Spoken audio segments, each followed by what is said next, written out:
헌법 제1조의 정신에 따라 권력기관은 국민을 위해 봉사하도록 거듭나야 합니다. 첫째, 수사권 조정. 둘째, 고위공직자 수사의 이관. 셋째, 직접 수사의 축소. 이제부터 국회의 시간입니다.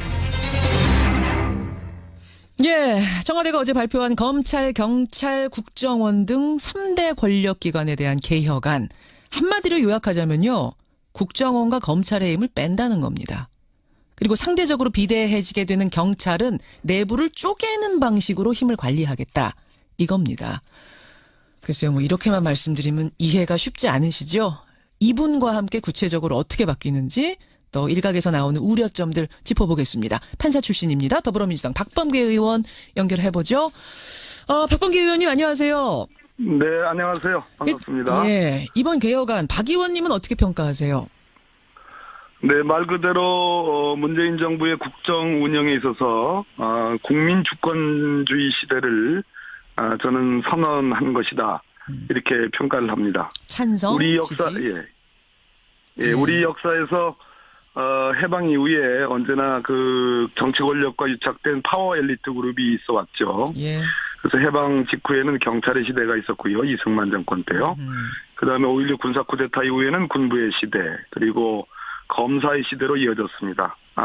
이제는 문재인 정부에서 이러한 권력기관의 권한을 재분배해서 권력기관 간의 견제와 균형을 통해 권한의 남용을 허락하지 않겠다. 이런 선언이라고 저는 봅니다. 예. 자, 그럼 좀 하나하나 보죠. 먼저 네네, 그럴까요? 국정원의 힘은 어떻게 빼느냐? 국정원의 대공수사 기능을 전부 경찰로 넘긴다는 겁니다. 이제 오로지 국정원은 대북 정보하고 해외 정보 수집만 해라 이런 거죠? 네네. 예. 힘을 뺀다는 관점보다는 원래 대북과 해외는 너무나 중요한 일들이 많습니다. 이미 전 세계적인 글로벌 시대가 됐고요. 예. 하루나절에 전 세계를 돌아다닐 수 있는 그런 정보와 교통, 통신의 시대가 됐습니다. 그렇기 때문에 국정원이 대북, 해외에만 전념을 해도 지금 모자라는 상황이기 때문에 국내 정치 개입이라든지 또는 대공수사를 다른 쪽으로 국내 정치 개입을 할 수 없고 대공수사는 경찰 쪽으로 이관하는 것으로 그렇게 평가하면 되겠습니다. 자유한국당의 핵심 반대 지점이 이 지점이더라고요. 국정원의 핵심 기능이 대공수사인데 그것 빼면 아예 국정원 해체하라는 소리다. 그리고 이 분야에 있어서 지금까지 경찰의 노하우라든지 정보력은 국정원하고 비교가 안 되는데 과연 경찰이 이걸 감당해낼 수 있겠는가? 어떻게 보세요? 국정원의 기존의 대공수사를 담당했던 그러한 조직 부서가 없어지는 건 아닙니다. 기본적으로 대공수사의 전제가 될 만한 첩보와 정보 업무는 그대로 하는 거고요. 예. 그 이후의 단계에서 소위 수사, 사법적 처리를 위한 수사라는 그런 영역을 경찰에게 이관한다. 이미 경찰도 그동안 대공수사 역량들을 갖춰왔습니다. 물론 권한의 남용이 있어 왔죠. 그런 측면에서 그렇게 받아들이면 되는데, 자유한국당이 그것은 국정원에 일종의 문을 닫는 거다 이렇게 표현하는 것은 제가 보기에는 이해가 좀 덜 된 거 아닌가. 충분히 설득할 수 있다고 생각합니다. 그 말씀은 그럼 국정원이 이 정보를 수집한 다음에 그걸 경찰과 공조해서 경찰이 수사하도록 하면 별 문제 없을 것이다 이렇게 보시는 거예요. 그렇습니다. 예, 네, 그 정확히 말씀하신 겁니다. 설득하실 수 있다. 검찰로 가보죠. 검찰의 네. 힘은 그럼 어떻게 빼느냐.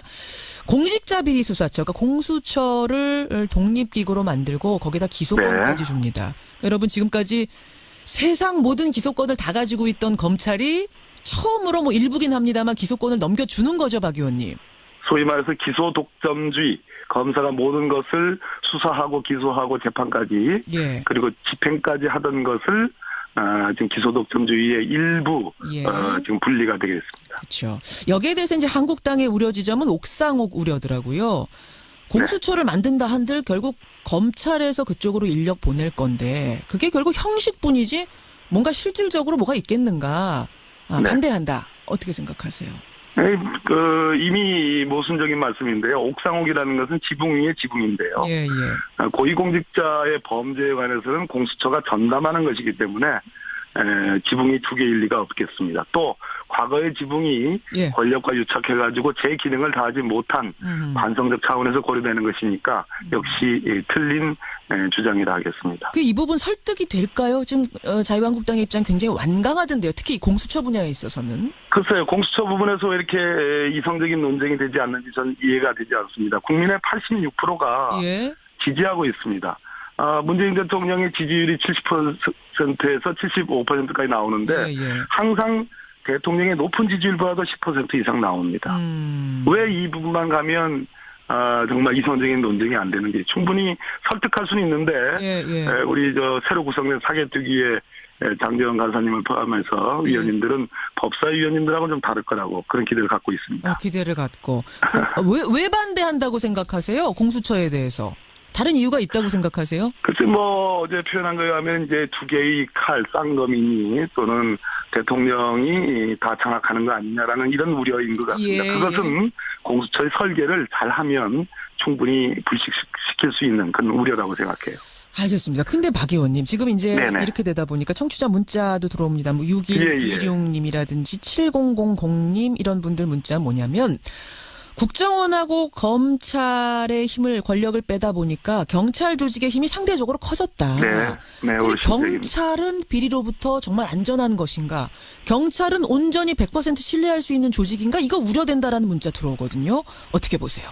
당연하죠. 커다란 우려가 있습니다. 저 역시 마찬가지입니다. 예. 지금 서풍제 인기를 끌고 있는 1987이라는 영화에도 예. 생생하게 그러한 역사적 사실들이 드러나고 있죠. 거기 보면 말이죠. 사실 경찰도 거의 공범이거든요. 맞습니다. 예. 그렇기 때문에 검경 수사권 조정의 대전제가 있습니다. 그것은 자치경찰제의 도입이고요. 또 하나는 소위 수사경찰과 행정경찰의 분리입니다. 그러니까 쪼갠다는 거예요. 내부의 힘을 내부에서 쪼개서 분산시키겠다. 2012년으로 가보면 2012년 12월 그날이 16일인가였을 겁니다. 예. 김용판 서울경찰청장이 수서경찰서에 소위 지시 압력을 가해가지고 압수수색 못하게 했다라는 그러한 의혹들이 나옵니다. 예. 그런 걸 못하게 하겠다는 겁니다.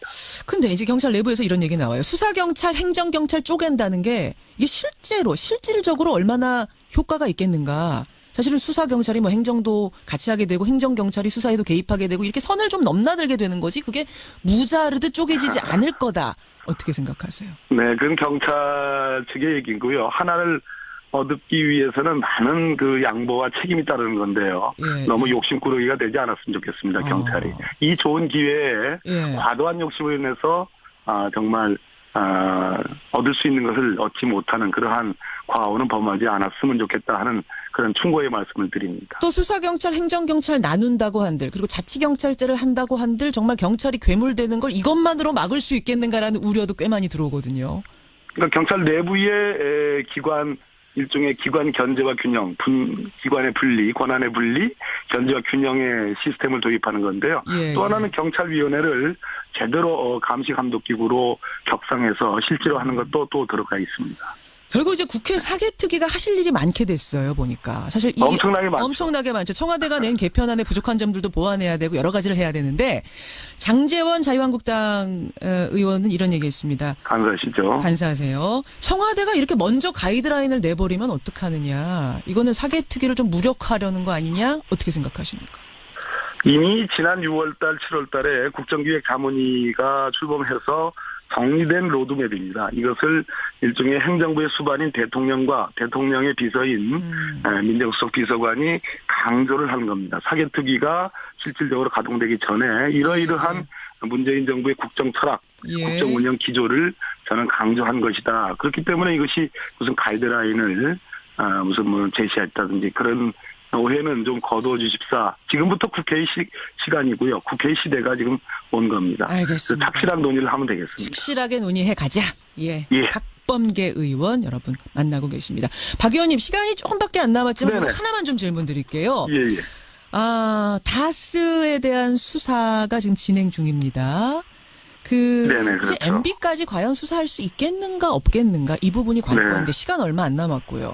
지금 MB에 대한 증거 새로 나온 게 있답니까? 이제 압수수색을 전격적으로 했고 관련 증거들이 좀 확실하게 이렇게 수집이 되고 있는 것 같습니다. 검찰에 나가서 진술했던 사람들을 얘기를 좀 들어보면 다스와 관련된 매우 중요한 두 사람 2001년도와 2008년도에 입사의 결정적인 계기는 MB의 허락을 받아서 했다라는 그러한 진술도 있는 것 같습니다. 물론 이건 제가 수사기관으로부터 들은 얘기는 아니고요. 진술했던 사람으로부터 전해들은 얘기입니다. 그렇기 그게- 때문에 예. 예. 그게 무슨 말인가요? 입사를 하는데 MB 허락받아서 입사를 했다니요? 네, MB가 다스와 무관하면 있을 수가 없는 일이죠. 자신이 그런데 입사를 하는데 허락을 최종 예. 허락은 MB로부터 떨어졌다. 이렇게 그런 증언을 했어요. 진술이 있는 것으로 알고 있습니다. 2001년도와 2008년도 서로 다른 두 사람입니다. 2001년과 2008년 지금도 혹시 재직 중인 사람들입니까? 한 분은 그런 것 같고요. 한 분은 아닌 것 같습니다. 예. 그 사람들의 진술은 그 당시 본인들이 느끼기에는 MB가 실소유주였다. 이런 의미로 뭐 그런 취지의 진술이고요. 그 사람의 진술은 매우 구체적이고, 매우, 아주, 직접적인 그러한 진술들이기 때문에 예. 검찰 수사에 하나의 기초가 되고 있는 것 같습니다. 매우 구체적인 거 조금만 더 소개해 주세요. 그냥 입사할 때 허락받았다 정도가 아니라 조금 더 나온 게 있군요. 네, 저는 구체적인 내용들을 들었습니다. 그러나 수사가 지금 한창 진행 중이고, 예. 그렇기 때문에 이 정도로 설명드리는 걸로 좀 이해를 좀. 자, 그럼 박 의원님 그거 들으셨을 네네. 때 지금 소개는 못 하신다고 하셨는데 들었을 때 야, 이거는 속된 말로 빼박 MB가 이명박 전 대통령이 소유주일 수밖에 없겠구나라고 느끼실 정도였어요? 6가지 정도를 제가 들었는데요. 예. 그러한 내용들은 다 구체성을 갖고 있고 시점도 있고 예. 정황적으로도 보강이 되는 그런 측면이기 때문에 검찰이 수사하지 않을 수 없는 않을 수 없을 정도의 상황이다. 증거다. 이 정도로 저는 판단을 했습니다. 예, 여기까지 확인하겠습니다. 네. 고맙습니다. 네, 감사합니다. 판사 출신입니다. 더불어민주당 박범계 의원이었습니다. 10시간여 동안 회담을 진행한 남북 대표단은 삼지연 관현악단 140여 명으로 구성된 예술단을 파견하는 데 합의했습니다. 민족이 대교양하게 열렬히 공감하리라고 생각합니다. 개회식 공동입장, 여자 아이스하키 단일팀 구성 등 전반적인 문제를 차관급 실무회담을 통해 조율할 것으로 예상됩니다. 예, 어제 판문점에서 있었던 남북 실무회담 결론은 삼지연 관현악단 140여 명으로 구성된 예술단이 온다 이런 거였죠. 모란봉악단이 올 거다 그랬는데 삼지연 관현악단은 좀 생소합니다. 그리고 이제부터는 선수단 어떻게 꾸리느냐, 공동 입장은 하느냐 마느냐 이런 세부 사항들도 조율을 해야 되는데요. 우리 내부에서도 좀 의견이 엇갈리는 부분들이 있죠. 특히 어제 저희가 뉴스쇼 청취자들에게 문자 보내주십시오. 여러분들 투표하셨잖아요. 간이 여론조사긴 합니다만 공동 입장할 때 한반독이 드는 문제 여기에 대해서는 우리 청취자들은 찬성 52 반대 48 굉장히 팽팽하게 나왔습니다. 단일팀 구성하는 문제에 대해서는 찬성 30 반대 70 요거에 대해서는 반대 쪽이 압도적으로 많이 나왔고요. 간이 여론조사였습니다만 이렇게 나왔거든요. 이분의 의견이 궁금합니다. 정세현 전 통일부 장관 연결을 해보죠. 정세현 장관님 안녕하세요. 예, 안녕하세요. 예, 아니 장관님, 모란봉악단의 현송월 단장이 어제 회담을 하러 나왔길래 당연히 모란봉악단 오는구나 그랬거든요. 근데 삼지연 관현악단은 좀 생소하네요. 삼지연 관현악단은 원래 그 만수대 예술단 산하에 그러니까 삼지연 악단으로 있었는데 이걸 관현악단으로 좀 키우지 않았나 생각이 들어요. 거기에는 이제 그 오케스트라가 있고 한 80명? 예. 나머지는 가수 무용수 이렇게 들어올 테니까 그게 총단장에 현송월 씨가 되는 거 아닌가 하는 생각입니다. 그렇지 않으면 회담에 나오겠습니다. 그러게 말이에요. 저도 현송월 단장이 왔길래 결국 이 전체를 이끄는 대표가 현송월이 되지 않겠는가 싶은데 그렇게 되면 지금 모란봉 악단의 단장도 현송월이잖아요. 그럼 모란봉 겸할 수 있죠. 악단도 오는 겁니까? 그게 포함이 돼서? 그거는 모르겠어요. 그건 모르겠어요. 왜냐하면 오케스트라하고 좀 그 모란봉 악단에 그거는 약간 경음악 비슷한 거기 때문에 그게 포함돼서 오는지 그건 모르겠습니다. 물론 그게 바이올린도 있고 다 있대요. 모란봉 악단에도. 예, 있어요. 거기도. 그러니까 일부가 포함될 수는 있겠지만 그것까지는 제가 아직 모르겠습니다. 이제 그날 봅시다. 사실 조금 이제 걱정이 됐던 게 뭐냐면 지난번에 중국 갔다가 모란봉 악단이 그 가사에 김정은 찬양하는 부분은 한 글자도 우리는 손질할 수가 없다. 중국은 손질해라. 이것 때문에 부딪혀가지고 그냥 돌아왔던 적 있잖아요. 공연 취소하고. 2015년 그 2월인가 4월인가 그렇죠. 그랬어요. 혹시 이번에도 모란봉 악단이든 삼지연 관현 악단이든 와가지고 그런 일 발생하진 않을까, 논란이 되진 않을까. 벌써 그 공연 종목인가 분야를 합의하지 않았어요. 민요. 예. 그리고 명곡 이렇게 한다고 그러니까 북쪽의 그 체제 선전 내지는 사상 교육용 노래는 안 부를 겁니다. 안 부르는 걸로. 중국에서는 그때 그런 거를 협의하지 않고 가가지고 예. 핵실험 성공이니 미사일 발사 성공 이런 그 화면을 비치고 김정은 당시에는 지금 뭐였나?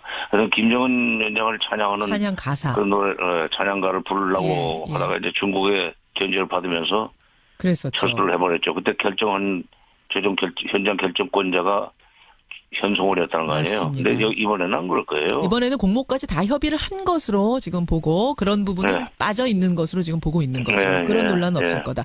아니 이야기가 나온 김에 말입니다. 정 장관님. 어제 우리 온라인 포털 사이트에서는요. 현송월이라는 인물이 하루 종일 실시간 검색어였어요. 관심이 대단해요. 지금 여러분 언론에서 그렇게 자꾸 띄우니까 언론에서 띄워서 그렇기도 하고요. 또 뭐 김정은 위원장의 첫사랑이다 이런 소문도 있고 또 하나는 총살을 당했었다라는 우리 언론 보도가 예전에 나왔었거든요. 총살당했다 이런 보도가 나왔었는데. 그렇죠. 한때 그랬죠. 예. 어제 버젓이 대표단의 대표로 나오니까 이게 어떻게 된 건가 뭐 이래저래 어리둥절하면서 어제 논란이 좀 화제가 됐었습니다. 어떤 인물이에요? 아니 그냥 가수죠. 워낙 노래를 잘 부르니까. 예. 군인으로 지금 대조와 우리 식으로 보면 대령인 모양인데. 예. 중국의 펑류안 지금 시진핑 주석의 부인 펑류안도 별 1개짜리 아닙니까? 그렇죠. 가수인데. 가수 출신이죠.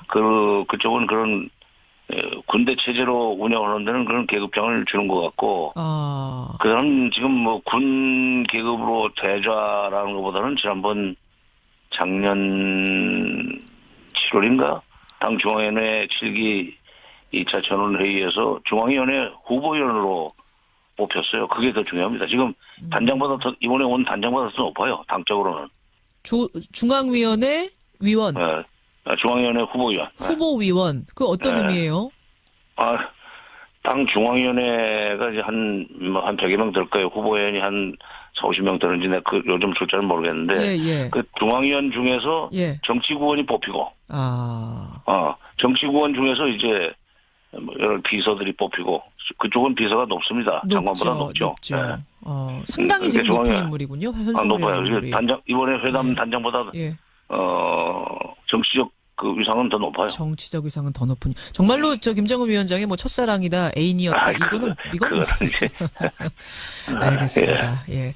그 총살당했다고 보도했는데 또 어제 대표로 이렇게 나오는 걸 보면서 우리 언론의 실수도 좀 보이고 수준도 북한 내부 정세에 대한 저기 정보 수집 능력의 한계죠. 우리 정보기관도 그건 일정한 부분 책임이 있는데 그건 무슨 총살당했다.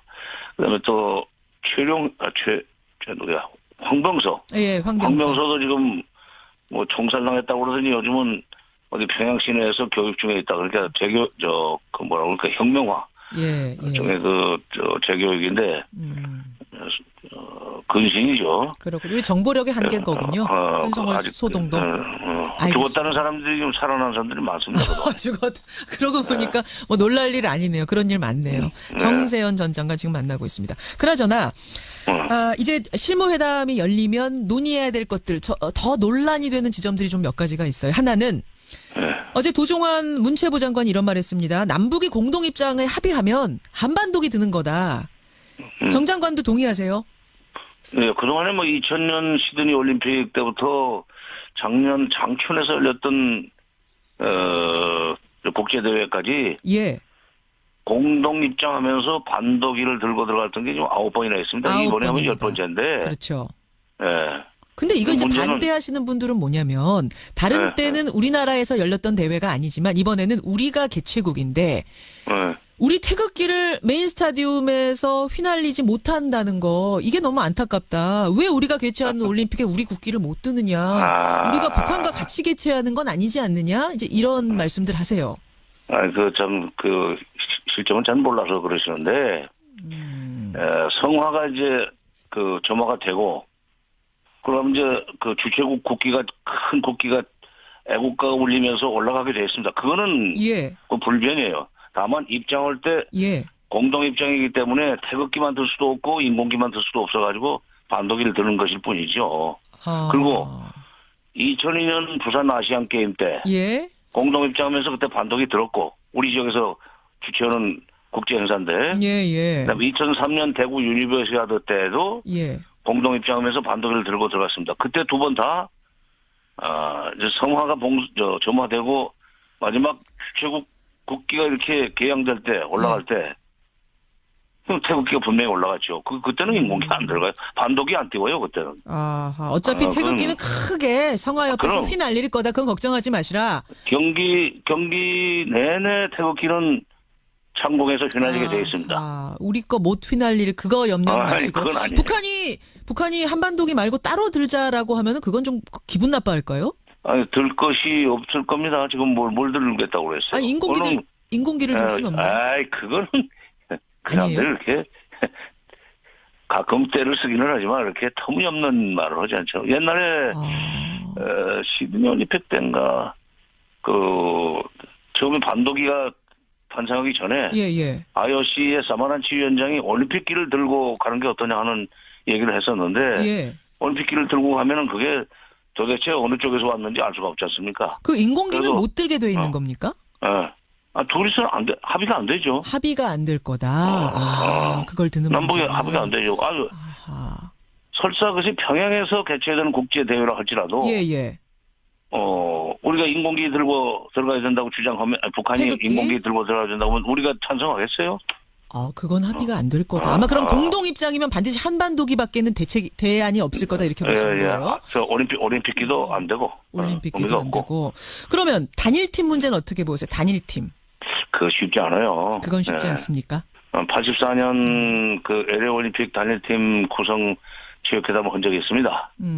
예, 그때 경험인데 대통령이나 체육회 간부들까지는 단일팀 만들어야 된다고 상당히 열정을 보였지만 예. 실제로 경기 연맹에서부터는 불만이 많더라고. 특히 선수들은 예. 선수들은 아니 올림픽에 국가대표 나가려고 4년 8년 기다렸는데 예. 이 단일팀을 만들면 그 찬스가 50%로 줄어드는 거 아니에요. 이번에 같은 경우에는 엔트리를 더 늘리는 방식이 되긴 한다고는 하는데. 그래도 그 선수들 입장에서는 예. 나는 이번에 꼭 태극 마크를 달고 뛰어야 되겠다 하고 기다리고 있는 사람들한테 그 단일팀은 다만 이제 여자 하키팀에 한 예. 두세 명 넣어주는 건 뭐 가능하다고 그러니까 감독이 그렇게 얘기하지 않았어요. 예. 이 단체 경기 예. 그거는 넣어줄 수 있을 겁니다만은. 무조건 선수들이 일단 오케이 해야 된다고 보시는 거군요. 그럼요. 예, 그때 84년에 결국은 안 됐고 다른 이유로 안 됐지만 예. 2008년 베이징 올림픽 때도 남북 정상회담에서 단일팀 얘기가 나왔었는데 결국은 안 됐어요. 공동 응원까지는 합의가 됐습니다. 알겠습니다. 네. 그 두 가지에 대한 입장은 그러시군요. 지금 이제 한반도기 얘기 나오니까 또 여러분들이 찬반 의견 막 보내주시는데 정세현 장관 보시기에는 한반도기 들고 공동 입장 그 정도 마음의 여유는 있어야 된다 이 말씀이신 거예요. 그럼요. 예. 아니 평양서 하는 행사에 우리가 갔을 때 예. 그때 그럼 인공기 들고 들어갈 거예요? 인공기 태극기 말씀하시는 거예요. 태극기 들고 들어가지 못합니까? 아니 그러니까 그쪽에서 인공기 들고 들어가자고 할 경우에 어떻게 하겠어요? 결국은 양쪽이 다 불편하지 않은 예. 그런 깃발을 들고 들어가야 된다고 해야만 합의가 될 텐데 합의가 될 거다. 반독이죠. 이미 알겠습니다. 썼던 9번이나 썼고 10번째 쓰는 거예요. 예. 여기까지 말씀 듣도록 하겠습니다. 정세현 전 장관님 다음에 또 모실게요. 고맙습니다. 예, 감사합니다. 정세현 전 통일부 장관이었습니다. 서울시장 특별 명령으로 비상 저감 조치를 실시하겠습니다. 서울시가 미세먼지 절감 대책으로 출퇴근 대중교통 무료 정책을 내놓았지만 효과는 미미한 것으로 나타났습니다. 경기도민과 인천 시민이 느끼는 상대적 박탈감이 큽니다. 남경필 경기도지사는 포퓰리즘 미봉책을 당장 중단하라고 촉구했습니다.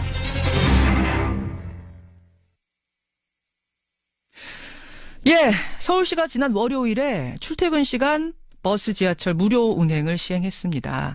자율적인 차량 이부제를 유도해서 어떻게든 자가용 통행량을 줄여보고 공기질을 좀 낮게 개선해보자라는 거였죠. 근데 결과를 놓고 지금 갑론을박이 거셉니다. 대중교통 무료 운행에 들어간 돈은 자그마치 50억 원인데 이날 출퇴근 시간의 교통량은 크게 달라지지 않았기 때문입니다. 경기도 남경필 지사까지 이 논란에 가세했습니다. 서울시의 미세먼지 공짜 운행 이거 포퓰리즘 미봉책이다. 당장 중단해라. 이런 얘기인데요. 그럼에도 오늘 서울시는 다시 출퇴근길 대중교통 무료 운행을 시행하고 있습니다. 여러분 어떻게 생각하십니까? 박원순 시장의 생각을 직접 들어보죠. 서울시 박원순 시장 연결이 돼 있습니다. 박원순 시장님 안녕하세요. 네, 안녕하세요. 반갑습니다. 반갑습니다. 버스 지하철 오늘도 무료더라고요. 예, 지금도 미세먼지가 아주 심각한 상황입니다. 예. 오늘 새벽 첫 차부터 시작해서 9시까지 출근길 무료, 그리고 퇴근길도 무료. 오늘은 좀 효과를 기대하세요? 어제 논쟁이 많이 됐기 때문에 국민들이 좀 더 많이 참여해 주시지 않을까 싶고요.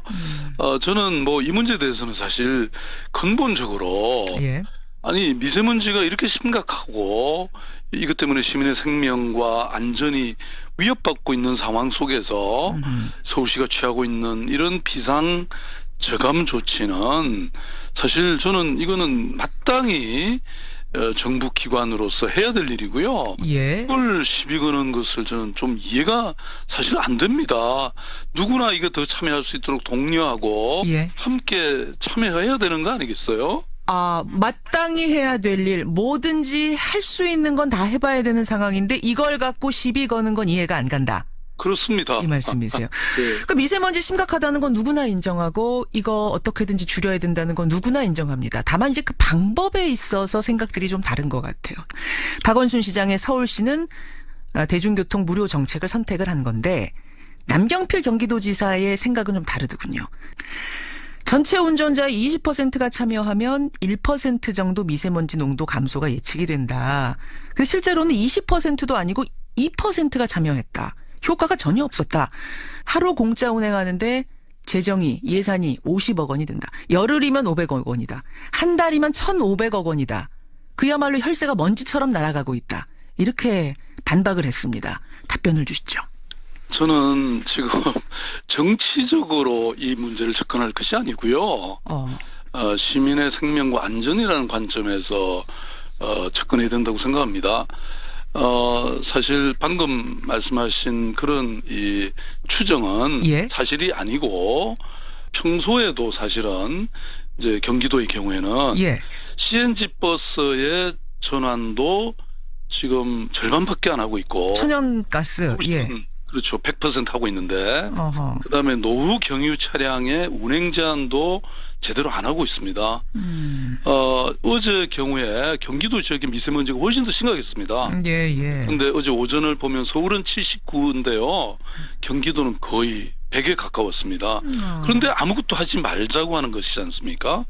그러니까 서울시는 비상저감 조치를 실시하고 정부도 마찬가지입니다.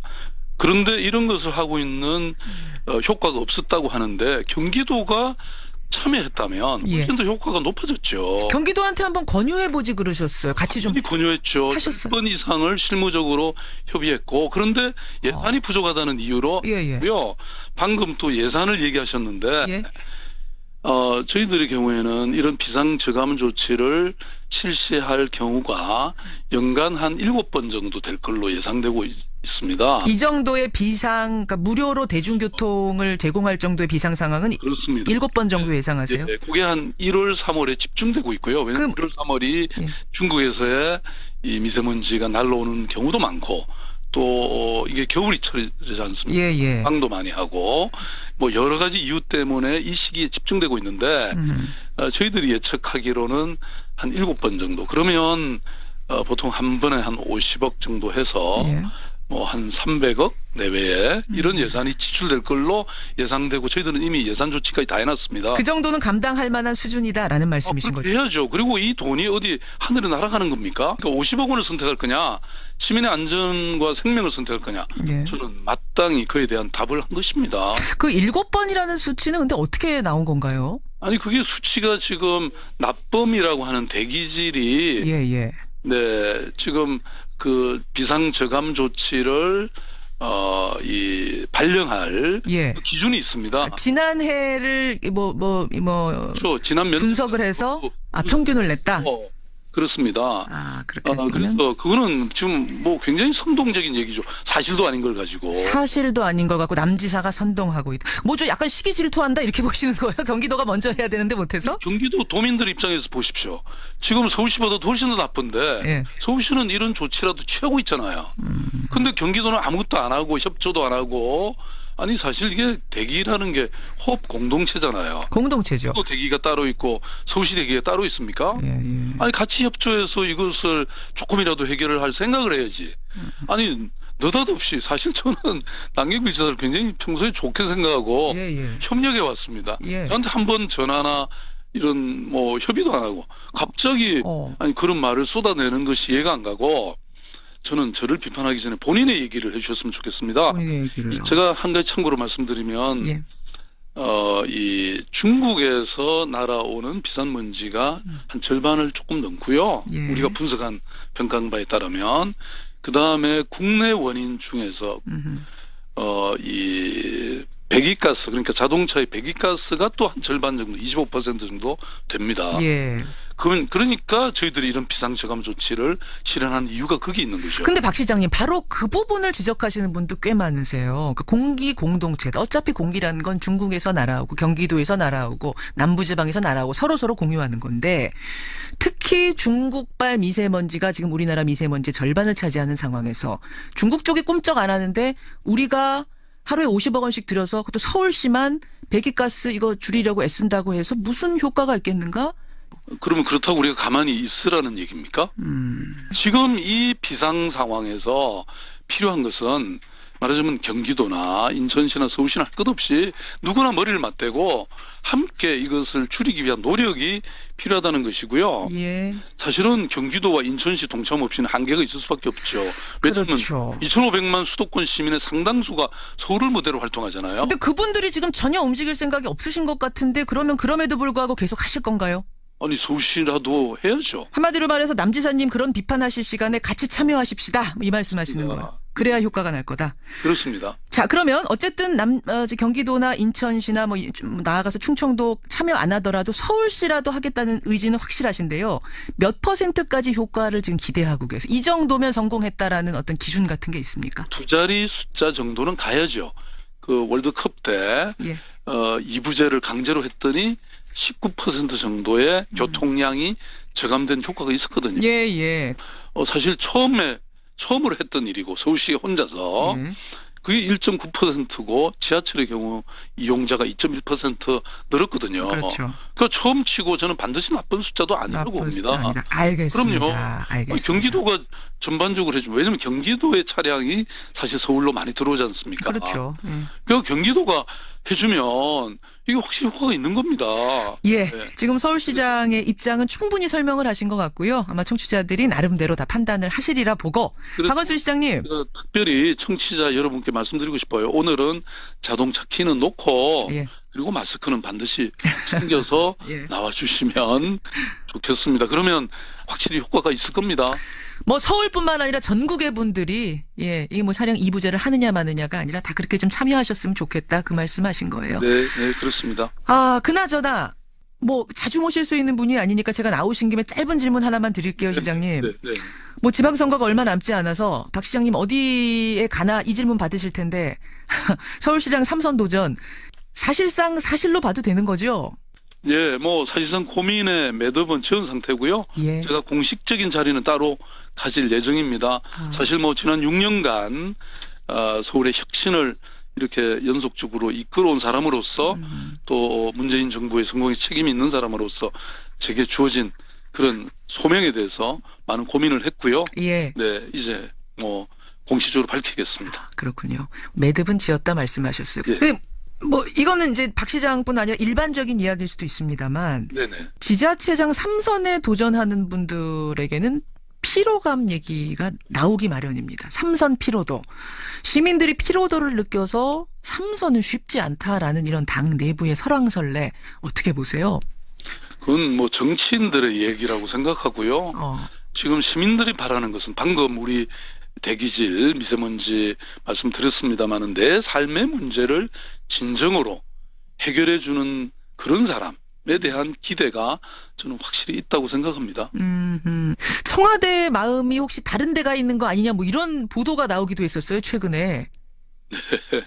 뭐 그건 사실과 다른 얘기라는 것을 이미 당사자인 임종석 비서실장이 밝힌 사안입니다. 예. 저는 정말 이 청와대가 선거에 개입해서 불필요한 논란을 만들 이유는 저는 전혀 없다고 생각합니다. 근거 없는 이야기이다. 그건 신경 쓰지 않으셔도 된다. 이런 말씀이세요. 네네. 저는 이번에 평창 올림픽에 북한이 참가하는 거 보면서 말이죠. 내년에 전국체전 서울에서 열리죠. 그렇습니다. 예. 혹시 여기 또 뭔가 좀 이 연결고리가 없을까 이런 생각 들던데 혹시 구상하신 건 없습니까? 그거 너무 정보가 빠르시네요. 무슨 말씀이세요? 서울시는 안 그래도 예. 내년 전국체전이 100주년인데요. 예. 서울시가 유치를 해놨습니다. 그렇죠. 그런데 이 100주년이라는 얘기는 일제 강점기에부터 시작됐다는 얘기지 않습니까? 그렇죠. 그때는 정말 북한에 있는 모든 지역까지 포함해서 한반도의 전체 도시가 참여했던 것이죠. 예. 그래서 이번 그 평창 올림픽의 평화적인 이런 개최에 이어서 북한이 내년 그 전국체전에도 참여할 수 있도록 그래서 또 가능하다면 뭐 평양과 서울에서 동시에 개최하도록 뭐 이렇게 하는 것을 저희들이 제안해 볼 생각입니다. 서울과 평양에서 동시 전국체전을 내년에. 네, 그렇습니다. 근데 그게 내년이잖아요. 그렇습니다. 그러면 시장님이 되셔야 되는 거잖아요.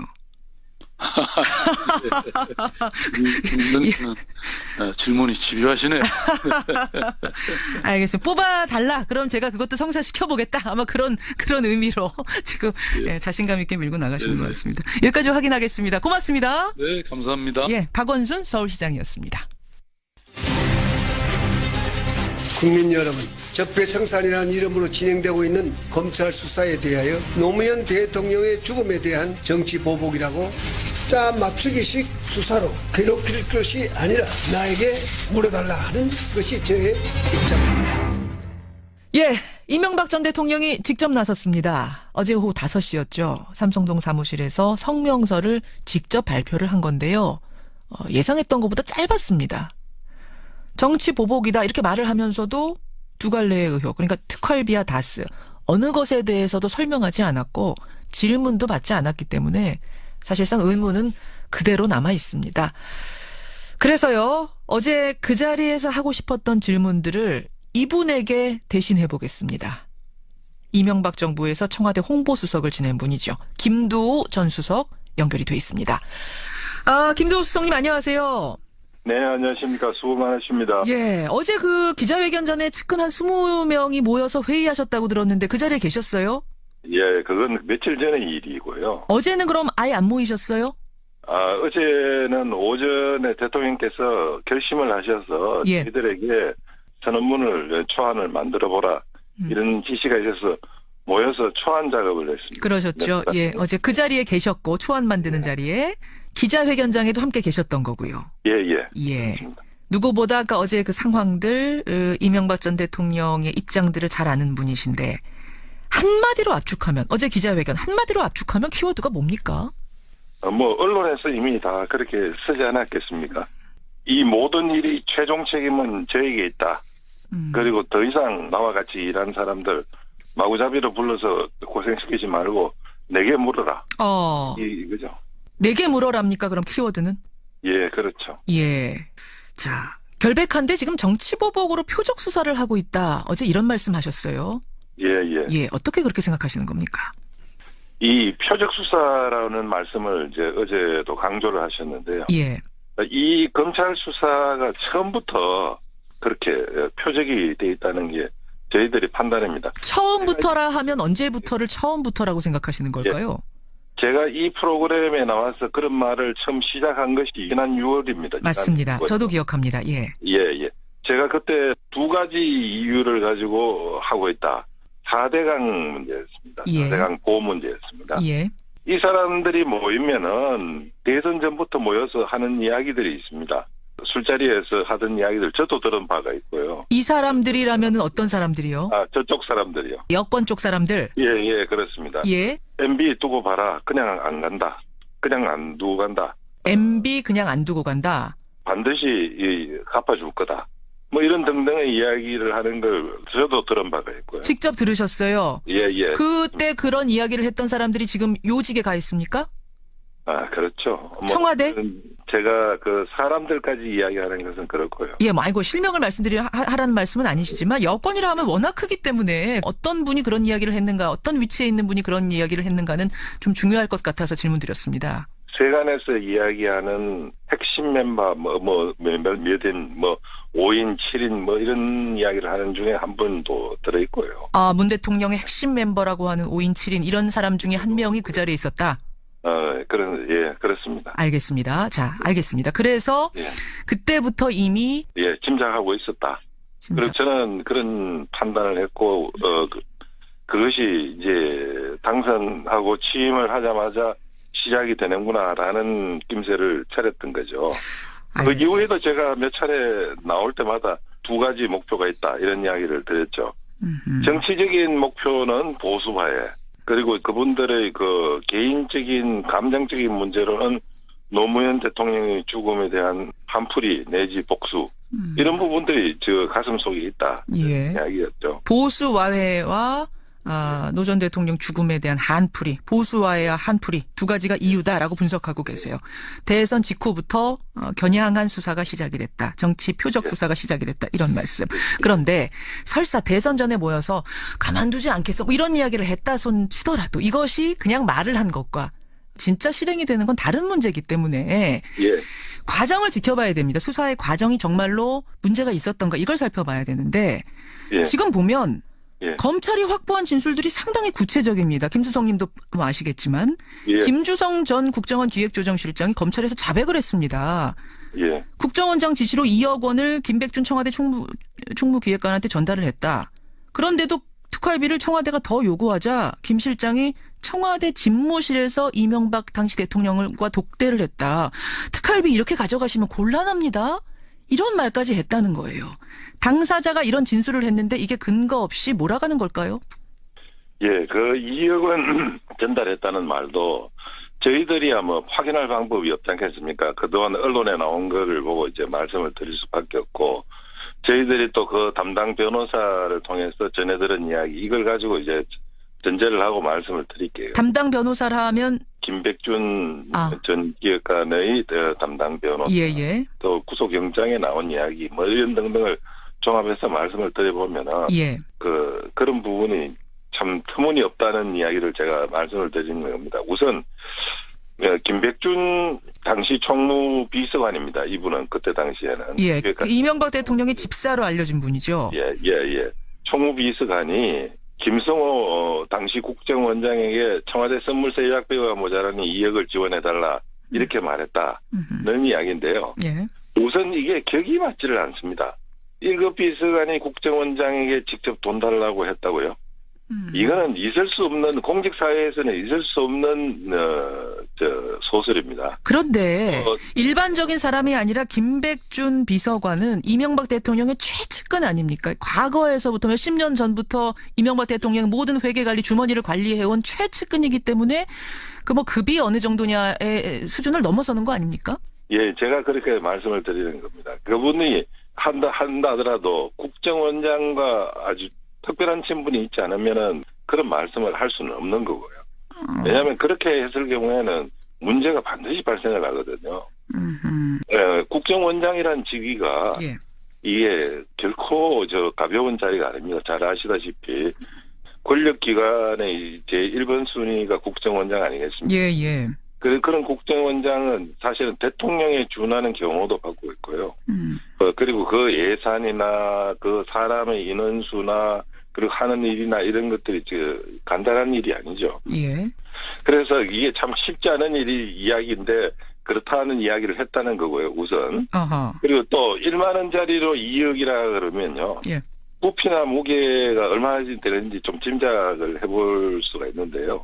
이게 100만 원 묶음으로 200달러입니다. 예. 그러면은 이게 몇십 킬로 정도 되기 때문에 그걸 청와대 옆 주차장에서 그걸 전달했다?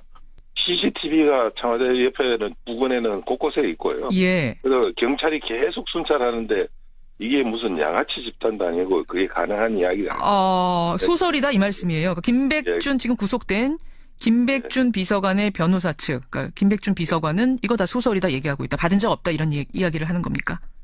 예, 그렇습니다. 근데 지금 경 이야기를 하셨는데 사실은 이런 생각이 들어요. 그 당시에 국정원이 말입니다. 예. 인도네시아 특사 노트북 훔쳐보다가 들켜서 망신당하고 있을 그 무렵이거든요. 그러니까 청와대한테 잘 보여야 할 이유가 있는 그 즈음이었습니다. 그 즈음에 이명박 대통령의 복심 같은 사람이 나서서 이런 이야기를 했다면, 주문했다면 사실 국정원장이 들어줄 수밖에 없는 상황이 있었어요. 정황이 있었거든요. 어떻게 생각하세요? 예. 그건 정황이라는 그런 정황이라는 거 그야말로 만들기 나름이고요. 근데 경 이야기를 하시길래 이런 정황상 그 격을 넘어서는 상황이 있었다 이 말씀 드리는 겁니다. 아니에요. 그게 국정원장은 그런 사정이 있었는지 없었는지 우리가 알기는 어렵습니다만은 이 국정원장이란 자리와 청와대 비서관이라는 자리를 놓고 보자면은 예. 더군다나 김성호 원장은 거의 취임한 게 거의 3월 말입니다. 예. 그러면 3월 말에 그렇게 하신 분이 5월 초에 불과 한 3, 40일 사이에 그런 요청을 받고 돈을 전달했다. 이런 이야기인데 그거 감히 못합니다. 김백준 기획관이라는 분은 굉장히 소심하고 섬세하고 꼼꼼한 양반입니다. 그리고 돈 문제에 있어서는 자기 관리가 너무 치밀해서 저희들이 굉장히 사실은 청와대에서 일하는데도 상당히 힘들었거든요. 그런데 이제 그런 분이 그랬다는 게 저희들이 모이는 사람들이 일제히 의아해했던 이야기입니다. 제가 이제 또 거기에 하나 더 붙이자면 예. 김주성 기조실장이 지금 대통령 독대했다고 하지 않습니까? 지금 문제는 김주성 실장 입에서 나온 이야기입니다. 이게 김백준 비서관이 방어를 해야 되니까 그런 얘기할 수 있겠습니다만 김주선 국정원 실장이 내가 대통령을 독대해서 보고했다라고 지금 자백을 했거든요. 예. 아니 이제 자백을 했다는 걸 굉장히 이제 엄중하게 이제 볼 수도 있는 건데요. 정황으로 보면 제가 한 말씀을 드릴게요. 예. 김주성 씨가 그런 진술을 했다. 그렇게 이야기를 하는데 그러면 아마 그렇게 말할 수밖에 없는 사연이 있지 않았나 이렇게 생각이 됩니다. 그게 무슨 말씀이십니까? 예. 그 양반이 출국 금지된 지가 몇 개월이 됐습니다. 예. 그런데 검찰 조사받았다는 이야기는 일치 안 나왔죠. 그 양반이 주변에도 이야기 안 했습니다. 검찰 조사를 몇 차례 받았는데. 예. 그러면은 그동안에 몇 개월 동안 묶어놓고 마냥 이렇게 보낼 수는 없거든요. 그 양반에 대한 조사를 하고 기소를 하고 하는 과정이 있어야 되는데 그런 부분은 다 지금 숨겨져 있었단 말이죠. 예. 그거는 그동안에 검찰과 김주성 사이에 어떤 일이 벌어졌는지 그저 우리는 속으로는 짐작할 뿐이죠. 일종의 딜이 있었지 않았겠는가 지금 그런 말씀하시는 거예요? 네, 그 부분에 대해서는 제가 딜을 했다 안 했다는 건 제가 확실히 알 수는 없는 거지만 지금 짐작하시기에는 그런 게 있지 않았는가? 그래서 거짓 자백을 하고 있는 게 아닌가 이런 말씀. 아니 거짓 자백 이런 말씀도 너무 노골적이고요. 그분이 그렇게 말씀을 할 수밖에 없는 사연이 있지 않느냐 이렇게 보는 것이고요. 알겠습니다. 그리고 이게 김주성 씨가 청와대에서 대통령 독대를 했다고 이야기를 하는데 예. 이것도 청와대 시스템을 참 몰라서 하는 이야기입니다. 지금 문재인 정부는 그렇게 국정원 기조실장이 와서 대통령을 독대하게 내버려 두는지 모르겠는데요. 적어도 대통령과의 독대를 하려면 장관급 이상이 아니면 잘 안 됩니다. 역시 급이 맞지 않았다 이런 말씀. 근데 김주성 실장이요. 그날 청와대 출입한 기록이 나왔거든요. 와서 비서실장을 만날 수도 있고 만날 수 있죠. 대통령은 아닐 것이다. 대통령을 뵐 수도 있습니다. 심지어. 예. 우리 대통령이 기억이 없으시다 해도 수많은 사람을 만났으니까 기억이 없으시다 해도 예. 다만 이렇게 독대했다고 이야기를 하니까 참 어처구니가 없다 이야기입니다. 아니 만날 수 있는 정도라면 독대할 수도 있는 거 아니에요? 아니 이 이야기예요. 설령 대통령을 만났다 하더라도 예. 이런 경우에는 배석자 없이 독대를 못합니다.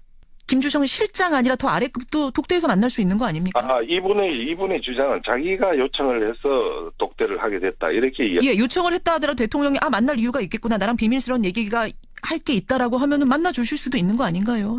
이거는 상당히 비밀스러운 이야기니까.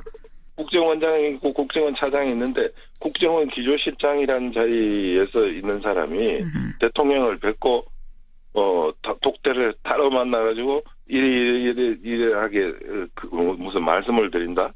이건 참 아주 상식을 벗어난 이야기. 알겠습니다. 예, 이것은 이명박 전 대통령 측의 주장이니까요. 이렇게 입장을 듣는 것으로 하고요. 예. 정리하자면 결국 정치 보복이라고 생각하신다 이런 말씀이신 거죠? 예. 그 이유로 아까 노무현 대통령 죽음에 대한 안풀이를 하는 거다 그러셨어요. 예. 그런데 이런 이야기도 합니다. 원세훈 국정원장 수사하는 과정에서 또 박근혜 전 대통령 국정농단 수사하는 과정에서 자연스럽게 흘러나와서 수사를 하게 된 건데 그 과정은 매일 보도가 됐고 국민들도 그 과정을 다 보셨는데 그게 어떻게 표적 기획 수사가 됐느냐. 뭐가 나오는데 그럼 수사를 안 하고 덮고 가라는 말이냐. 이거에 대해서 뭐라고 생각하세요? 무슨 꼬투리가 나오면 조사를 한다 이런 이야기 아니겠습니까? 그죠? 예. 지금까지 꼬투리라고 표현하는 건 좀 그런 것 같고요. 단서가 나오면은 범죄의 단서가 나오면 수사하는 건 당연한 일 아니겠느냐라는 게 검찰의 얘기입니다. 그럴 수도 있겠죠. 그런데 지금까지 이제 진행되어 온 것들을 보면은 처음부터 진행됐던 거 4대강도 한번 건드려 봤다가 그다음에 댓글 사건도 한번 직접 거려봤다가 그다음에 UAE도 한번 건드려 봤다가 국정원 특활비가 나타나고 이제 다스로 이제 이어졌단 말이죠. 예. 그러니까 이것도 해보고 저것도 해보고 뭔가 걸 다 건드려 보고 이제 하는 방식.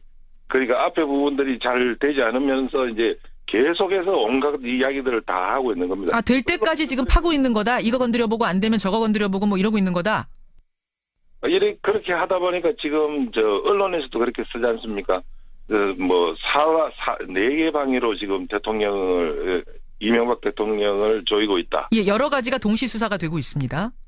예, 그게 그런 이야기죠. 그리고 이 수사를 받았던 사람들, 이런 사람들의 입에서 나온 이야기들, 그다음에 그 사람들로서도 이상하다고 생각해서 한마디씩 전해져서 우리한테 오는 이야기들을 들어보면, 그리고 기관의 자체 조사에서도 그렇고, 검찰 수사에서도 그렇고, 가서 보면은 한결같이 겨냥하는 점이 한 점이 있다는 거죠. 그 한 점이 MB입니까?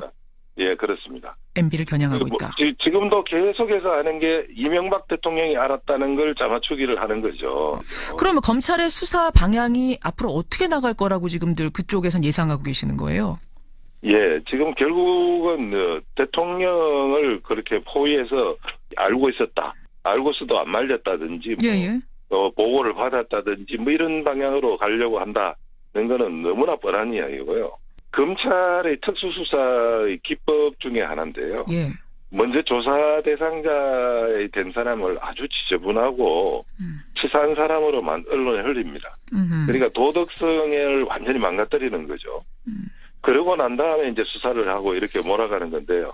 그 돈 중 일부가 김윤옥 여사에게 흘러들어가서 이 김윤옥 여사가 해외 순방 때 함께 가셔가지고 거기서 해외에서 명품 구입을 했다.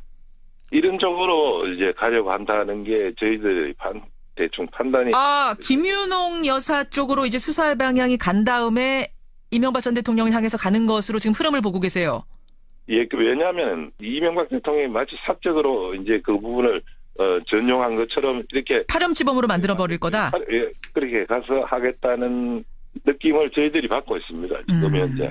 노무현 전 대통령이 그럼 한풀이 같이 지금 이명박 전 대통령에게 하고 있는 거다? 예, 그렇습니다. 그러니까 그분들이 생각하는 건 당신들이 과거에 겪었던 또는 모셨던 분의 참담함을 너네들한테 그대로 돌려주고 싶다. 이런 심리가 담겨 있는 것 같습니다. 제가 너무 한 이야기여서 제가 입에 노골적으로 담기는 지금 그런 느낌을 갖고 있어요. 우리 노 대통령이 돌아가셨을 때 그 참담함을 당신들도 느껴봐라?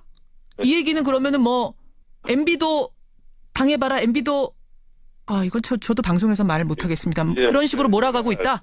예, 그런 느낌 받아요. 그런 느낌을 받으세요? 예, 강하게 받습니다. 근데 말입니다. 김두호 수석님. 아까 전에 지금 전방위적으로 수사되고 있는 거 봐라. 이건 다 MB를 겨냥한 거다 말씀하셨는데 예. 그만큼 혐의가 많을 수도 있는 거 아닙니까? 그 생각은 안 하세요? 혐의가 많이 자꾸 수사하고 있는데 나오니까. 그래서 많아진 거라는 생각은 안 하세요? 어떤 목적을 가지면요. 모든 부분에 그렇게 갈 수도 있습니다. 제가 이렇게 반문을 한번 해볼게요. 그러면은 노무현 대통령과 그 당시에 청와대에 있었던 분들, 예. 이분들은 하늘을 우러러 한 점 부끄럼이 없고 그 유리알처럼 투명한 건가요? 그러면은 그때 당시에 검찰이 수사를 하던 많은 것들이 있었는데 그 중에서 노무현 대통령이 돌아가시는 바람에 많은 부분을 또 그 부분을 덮은 걸로 저희들이 알고 있거든요. 그러면은 검찰이 직무유기를 한 거 아닌가요? 그리고 검찰 직무유기를 했다고 그분들이 고소를 할 건가요? 그래 검찰이라는 것은 예. 과거의 문제에 대해서 조사를 하면서도 적정선이 있는 겁니다. 어느 정도는 다 갈 걸 예상을 했어요. 왜냐하면은 노무현 대통령이 그렇게 돌아가신 데 대해서 가슴속에 한이 있다는 건 충분히 누구나 짐작할 수 있기 때문에. 근데요, 김두호 수석님, 그때는 당사자가 돌아가셨기 때문에 수사를 더 하고 싶어도 법적으로 할 수가 없는 거 아닙니까? 기소권이 없어지니까. 그렇게 된 것과 지금 이 상황은 좀 다른 거 아닌가요? 노무현 대통령에 대한 것만이죠. 예. 그 말씀은. 그러니까 할 수 있는 것도 안 했다, 그 당시에. 그 당시에 진행되고 있던 것들로 그것들도 상당히 안 한 게 아닌가 저희들은 그렇게 알고 있습니다. 그럼 뭐 알고 계시는 게 있으세요? 왜 없겠어요. 재임 중에 확보한 어떤 전임 정부의 그 문제들을 지금 공개할 생각도 있다는 말씀이신가요? 지금 올해가 개띠해라고 저희들도 이전 투구를 한번 해볼까요? 어떻게 생각하십니까?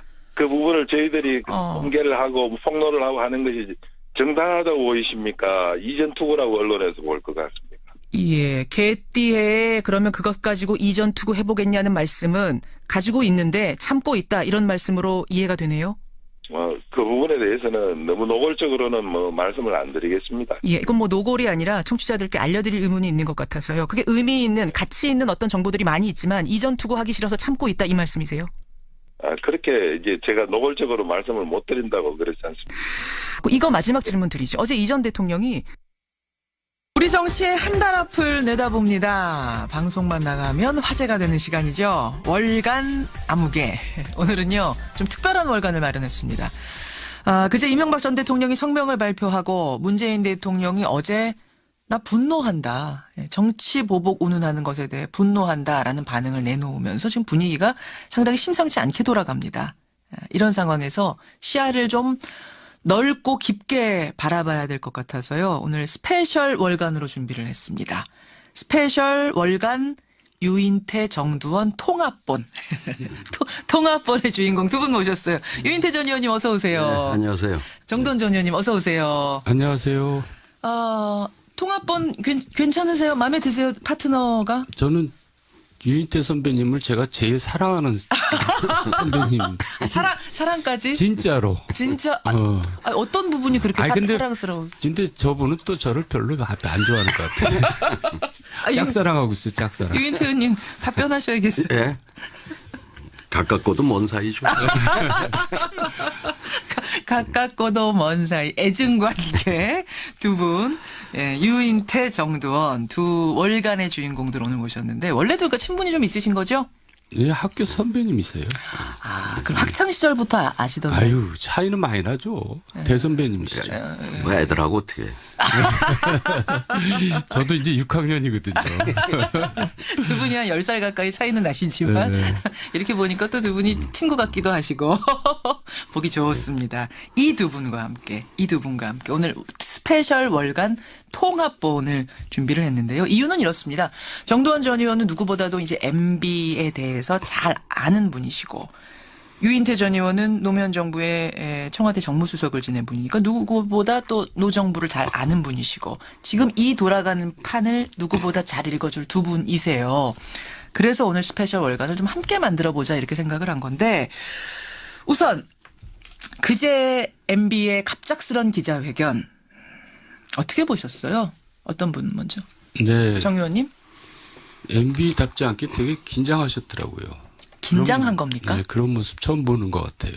아. 그러니까 좀 떨고 계시더라고요. 떨기까지요? 예, 근데요. 예. 검찰이 눈앞에 있을 때 천하의 장사도 떱니다. 저도 당해봐서 아는데. 천하의 장사도. 물론 우리 유인태 선배님은 안 그러셨을 것 같아요. 천하태평이라서. 아, 유 의원님은 어떠셨어요? 그때도 졸고 있을 것 같은데. 이명박 전 대통령 떠는 거 처음 보셨어요? 예. 떨고 결국 눈앞에 왔다는 걸 지금 본인도 느끼고 있는 거군요. 그럼요. 그게 이제 어제 얘기했듯이 김희중 실장 등장으로 인해서 이제 갑자기 위기감을 팍 느낀 거죠. 자, 거기까지 김희중 실장 이야기 잠시 후에 더 여쭙겠습니다. 유 의원께서는 어떻게 보셨습니까? MB 기자회견? 안타까웠어요. 전 뭐 며칠 전에도 그런 얘기를 했지만은 이제 그 이명박 대통령이 우리 좀 국격이랄까 예. 또 우리 국민들을 더 이상 참담하게 만들지 말고 저는 좀 커밍아웃을 해라. 그러니까, 커밍아웃 자백해라. 예, 그러니까 뭐 사실 이실직고죠. 뭐 다스는 여차여차했는데 뭐 이렇게 그 당시 불가피하게 차명으로 이랬다. 참 그동안 뭐 이렇게 좀 국민에게 거짓 털어놔라. 좀 탁 털고. 예. 그게 본인도 마지막 그 명예를 찾는 길이고. 그리고 뭐 우리가 모셨던 대통령이 다 뭐 한 분은 29만 원밖에 없는 분하고 뭐 감옥에 있고 뭐 이렇잖아요. 또 살아계신 분 네 분인데 한 분은 병석에 계시지만 또 이 양반마저 저렇게 끝까지 그 손바닥으로 하늘 가리려고 하지 말고 그래야 우리 국민도 조금은 덜 참담해지지 않겠냐.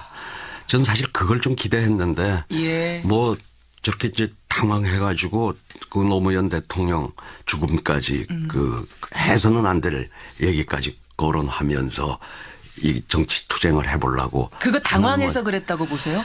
당황했죠. 당황해서. 이 상황에 대해 당황해서. 당황했죠. 이젠 뭐 어디 피할 길이 없는 이제 다 드러나게 생겼다 이렇게 되니까. 두 분 다 지금 평이 비슷하시네요. 떨고 있더라. 당황한 것 같더라.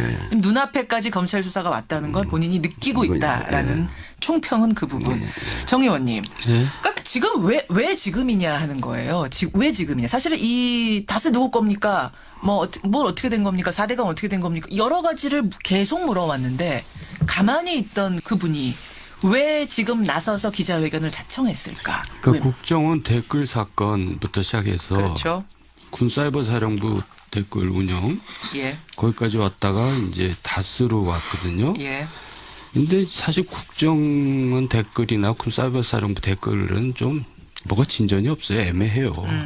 다스는 되게 복잡하고 시간이 걸릴 것 같고. 그렇죠. 근데 국정원 특활비는 이건 이제 정부에서도 여권에서도 이제 궁여지책으로 나왔는지 하여간 이거를 딱 내놓으니까 이제 문제가 되는 건데 여기서 이제 아까 또 얘기하지만 김희중의 등장으로 김희중이 저기 같이 3명이서 들어갔잖아요. 누구 들어갔죠 그때? 김백준. 또 비서관 한 명 더 김진모. 이번에 조사받으러 들어간 사람들. 두 사람은 영장을 쳤는데 김희중은 영장을 안 쳤어요. 그냥 나왔어요. 이걸 보고 이제 놀래버린 겁니다.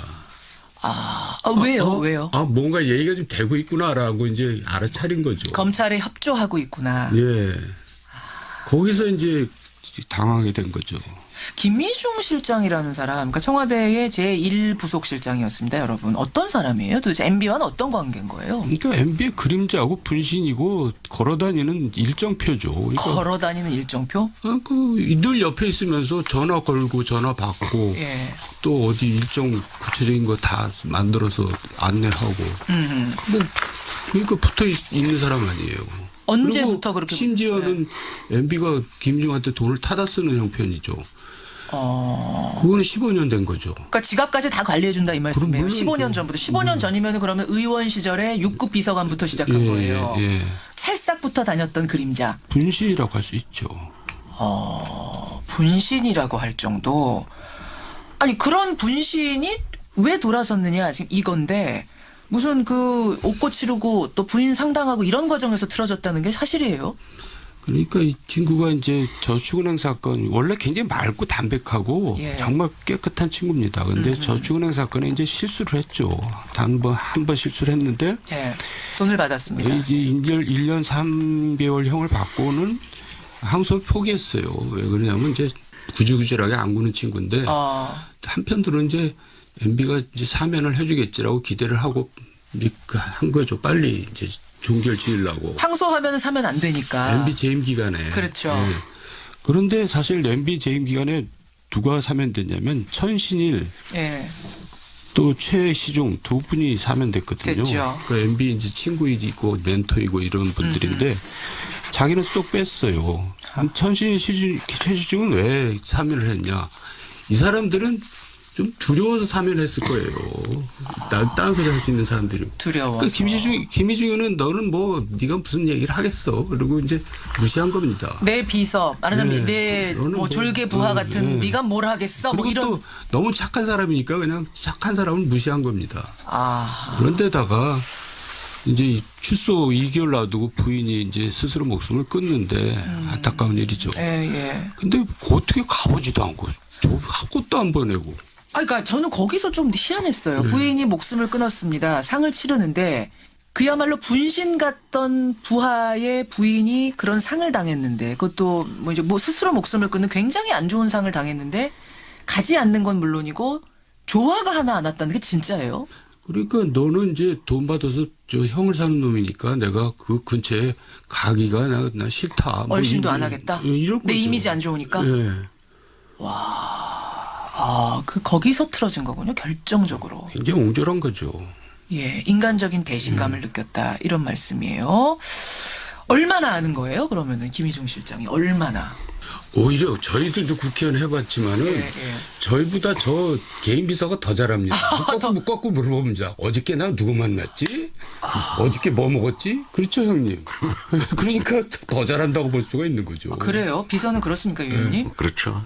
아니 그 이제 전부 정치인들 뭐 사고 나는 거 보면 수행 비서 뭐 여기에서 기사들 뭐 이래가지고 터진 사람이 어디 한둘이에요. 가장 믿는 사람이고 가장 잘하는 사람이고 뭐 부인보다 더 잘할 수도 있겠네요. 부인이야 가끔 만나잖아. 그러고 보니까 또 그러네요. 예. 대화도 잘 안 하고. 그러고 보니까 또 그런 집이 많아요. 그럴 수 있겠네요. 가장 잘하는 사람, 나보다 나를 더 잘하는 사람. 어디까지 이 사람이 입을 열겠는가에 대한 두려움이 지금 MB에게는 있는 것이다. 어디까지 말할까요, 그럼? 그러니까 지금 검찰로서는 보배를 이제 확보한 거잖아요. 그러니까 이제 검찰의 능력이 달려 있는 거죠. 어디까지 말할까 하는 부분에서 말이죠. 지금 김윤옥 여사의 명품 쇼핑 얘기가 나왔어요. 더불어민주당의 박홍근 의원이 이제 제기를 한 건데 내가 얘기를 들어보니 김희중 실장이 들어가서 그 특활비를 국정원 특활비 받아서 제2부속실장, 그러니까 김윤옥 여사를 담당하는 비서 제2부속실장한테 내가 건넸다. 1억 원을. 그거를 명품 쇼핑할 때 썼다더라. 이런 진술을 했다라고 박홍근 의원이 들었답니다. 이렇게 되면 특활비가 굉장히 사적인 용도로 쓰였다는 것이 확인되는 순간이 되는 거죠. 제가 볼 땐 그건 좀 뭐 근거 없는 것 같고 너무 나간 것 같고. 너무 나간 겁니까? 예, 그보다 더 할 수는 있죠. 그 무슨 말씀이세요? 나도 모르지만은. 더 할 수도 있다? 네.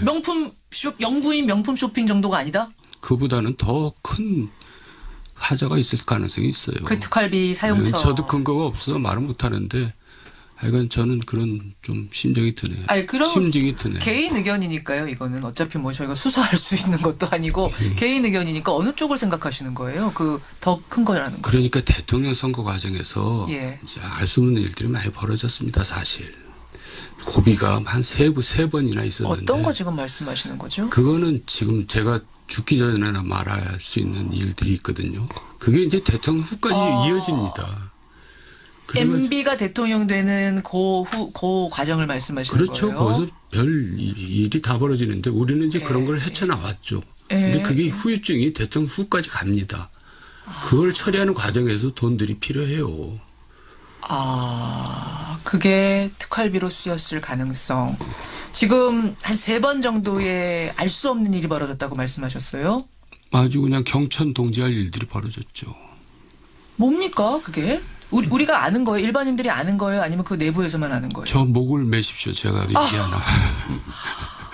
그 정도? 네, 그 정도 일입니까? 얘기하는 제가 이상한 사람 될 수도 있어요. 지금 좀 큰 발언하셨어요, 정 의원님. 알고 계시죠? 근데 하여간 여기까지만 합시다. 예.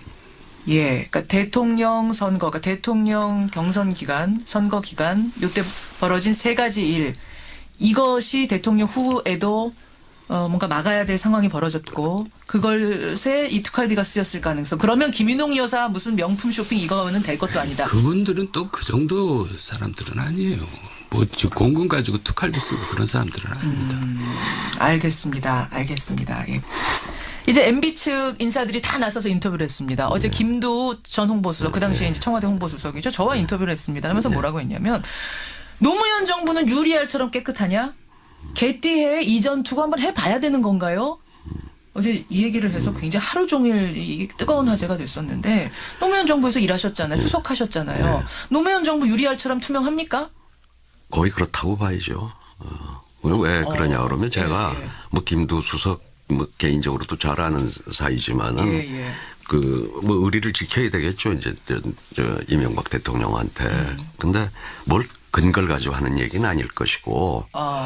그 다음에 체질적으로 그렇습니다. 그 검찰은 이 지금 아마 문재인 정권도 마찬가지로 노무현 정권이 거기에다 부당한 지시나 지금 뭐 정치 보복에다 압력을 가한다고 그러는데 그 가령 한 예를 들면 대선 자금 수사 때도 오히려 노무현 대통령은 검찰로부터 자기가 좀 차별을 받고 있다.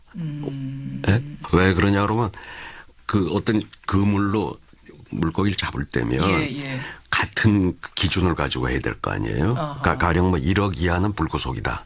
라든가. 근데 그때 기준이 그쪽은 억이 넘어야 뭐 몇 억이 돼야 했고. 그쪽은 좀 저 느슨하게 하고. 이쪽은 몇 천만 되고. 그런가 하면 근데 또 검찰로서는 이 숫자를 맞춰야 되니까. 원래 액수로 그거는 기준을 삼아야 되는 건데 양쪽에 머릿수를 맞추려고 해서 상당히 부당한 처우를 당하고 있다. 오히려. 정권 초기임에도 불구하고. 그게 되게 특권을 누리던 조직은 이런 정권한테 대해서 좀 우호적이질 않아요. 우선 검찰 자체가. 노정부에 대해 우호적이지 않았다. 뭐 지금 이 정부에도 마찬가지일 거고 엊그제 뭐 사법개혁안 낸 데서도 지금 검찰은 속으로 불만이 팽배할 거란 말이죠. 그렇기 때문에 검찰에 뭐 이렇게 약점이 잡힌 걸 그 덮고 넘어갈 그런 상황이 아니었다는 거죠. 이제 일반론적으로 얘기를 하자면은. 그러니까 저는 여기가 뭐 그렇게 깨끗한 사람들이 모여 깨끗했다기보다 털려고 했으면 이명박 정부 5년 동안 다 털었을 거다. 다 털었고 이미 노무현 정부 때도 거기 있던 사람들 여러 사람들 구속되고 했지 않습니까? 그때라고 그럼 특활비는 어때요? 특활비도 그래요? 그러니까 특활비는 제가 전에도 얘기했지만 청와대 특활비 쓴 거조차. 그러니까 국정원 특활비 말고 청와대에서 왜 써도 되는 그 특활비도 다 이게 기록관에 지금 다 남아 있고요. 뭐 제가 1년 동안 누구하고 그 받은 돈 쓴 것까지 전 수석들 비서관들. 비서관까지요? 비서관도 한 100만 원 나와요. 특활비가. 다 기록했어요. 그걸 다 기록하자고 대통령이 우리 다. 원래 안 해도 되는 건데. 법적으로는 특활비라는 건 안 해도 되는데 이제 총무비서관한테 돈을 받으면 그걸 내야 돼요. 제출을 하게 했어요. 총무비서관실로. 그래서 그 정상문 비서관한테 물어봤더니 그 기록관으로 넘어갔냐 그랬더니 넘어갔다고 제가 얘기를 들었어요. 알겠습니다. 유리알처럼 노정부는 투명하냐라는 것에 대해서 투명하다. 그 투명할 수밖에 없다. 할 수밖에 없다. 이렇게 답변하셨습니다. 그리고 그때 이미 노무현 정부에서 청와대 있고 뭐 가깝다고 하는 사람들의 비리 뭐 여러 사람들 왜 감옥 가고 했어요. 그 정권. 그러면요. 그러면 유 의원님 어제 뭐 김두 수석 비롯해서 이전 투구 해보자는 거냐, 노무현 대통령에 대한 죽음에 대한 한풀이하는 거냐라는 얘기 듣고는 어떠셨어요? 근데 그거는 정말 전 이명박 대통령이 해서는 안 될 말씀을 하셨다. 금도를 넘었다고 보는 거죠. 그리고 이제 여기 정도원 의원 잘 알지만 이명박 대통령 사실 노무현 대통령한테 상당히 정치적 빚이 있어요. 빚이 어떤 빚이요? 이명박 대통령이 사실 서울시장에서 대통령 됐는데 제일 큰 업적이 청계천하고 중앙차로 아니에요? 버스 중앙차로. 그렇죠. 그 두 개 다 중앙정부의 지원 없이는 할 수가 없는 겁니다. 근데 그때 이명박 그 시장하고 경선을 했던 민주당 후보가 그때 김민석 전 의원이었어요. 그렇죠. 예. 그 청계천 복원에 대해서 이명박 시장 후보가 공약을 내걸었을 때 김민석 후보는 반대를 했어요. 청계천 복원에 대해서. 그랬죠. 그럼에도 불구하고 제가 그때 그 심부름을 했습니다. 이명박 시장 보자고 그래서 청계천 좀 도와달라고. 뭐 그래가지고. 중앙정부에 계실 때 유 의원. 예, 저 청와대 있을 때요. 예. 그래가지고 다음날 대통령한테 보고를 했죠. 그랬더니 노무현 대통령이 유수석은 어떻게 생각하냐. 글쎄 그 썩은 물 흐르는 것보다는 이명박 시장 하는 게 낫지 않겠습니까? 그렇지 하더니 다음날 국무회의에 이명박 시장을 불러서 국무회의에서 이 청계천 서울시가 하는 것 적극적으로 협조하라고 도와줘라. 이명박 시장이 국무회의 끝나고 막 덩실덩실 춤을 췄어요. 저도 뭐 그 자리에 있었지만 그러고 준공할 때도 노무현 대통령 불러서 사실 노무현 대통령 아니면 이 청계천 준공 못했다. 그건 뭐 이명박 시장이 당시에 직접 한 얘기거든요. 그 중앙차로도 그렇고 사실 그 두 업적은 그 이명박 대통령이 잘 알아요. 그 노무현 대통령 도움 때문에 이렇게 그 업적을 낼 수 있었다고 하는 거를. 그거를 잘 아는데 심지어 이제 저기 봉화로 내려가실 때 퇴임하고 이 양반이 뭐 계속 구상이 있었잖아요. 책도 쓰고 뭘 하려고. 그럼 대통령은 자기가 자기 때 기록을 기록관에 와서는 열람을 할 수가 있어요. 근데 그거 보기 위해서 전직 대통령이 봉화에서 그 멀리 기록관까지 올 수 없으니 거기에서 좀 내가 열람을 집에서 좀 하게 해달라.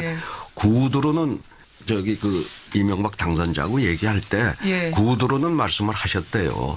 근데 그걸 가지고 나중에 고발까지 하잖아요. 그것조차 야박하게 못하게 야박하게 했다는 말씀이신 거죠. 그걸 가지고 또 이번에 기록원 TF에서 그것도 위에서 고발하라고 그래서 했다고 하는 자료까지 요새 그걸 보면 참 그래도 그렇게 좀 신세를 진 사람한테 그걸 가지고 고발까지 했잖아요. 그런 상황인데 지금 노무현 대통령 죽음에 대해 나에게 한풀이 하느냐라는 말을 들으니까 지금 문재인 대통령이 뭐 조금 분노한다. 꼭지가 좀 돌았다고 봐야죠. 근데 정치적 빚은 더욱 딴 데 있죠. 노무현 대통령의 실정 덕분에 아주 쉽게 당선된 겁니다. 그게 정치적 빚이고. 마지막에 인기가 많이 떨어졌죠. 그리고 이제 아까 이전 투구 한다 그랬는데 이전 투구란 말이 성립이 안 돼요. 그러니까 소총 든 사람하고 핵미사일 든 사람은 무슨 이전 투구가 됩니까? 소총 든 게 현직하고 전직은 싸움이 안 되는 겁니다. 싸움이 안 된다. 노무현 전 대통령도 속절없이 당했잖아요.